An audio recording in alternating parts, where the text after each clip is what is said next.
me, Mom. It's not about getting everybody to agree. That would actually be a terrible situation because we'd all be similar and we'd all have similar plans for our lives and it'd be a very, very boring world and a very unrealistic world. It's about realizing that very different people with very different ways of looking at the world can come together about the same actions. So it's about saying you can have many different people from many different angles believing in the same actions.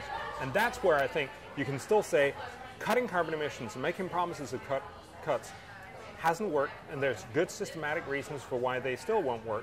Do you want to be the guy who goes to Copenhagen and wastes another decade? Yeah.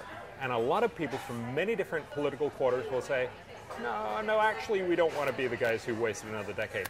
That's where you can come in and say, there's a much better strategy. Let's invest in research and development and green energy technology.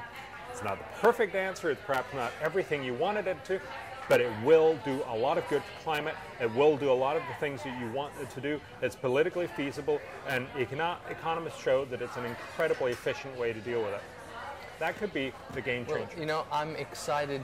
Maybe that's why you're the one running around the world doing this and I'm not, because I'd be tearing my hair out. But I tell you what, for the difference that it makes, and I don't know if people, how much you get of this, but from my point of view, really, it's been like really important for me to know that you were doing what you were doing, and that there are people out there who are actually interested in what's going on. And please don't stop. Don't go back to doing what your professor wanted. I think it's very important and a major motivator for what we're doing here. I think you're one of the most important people working, so I appreciate it, and thank you. And thanks for making the time to do this, really. No, it's great. And we can wrap that up if you want. Hey, listen, it's great talking. Thank you, I appreciate it.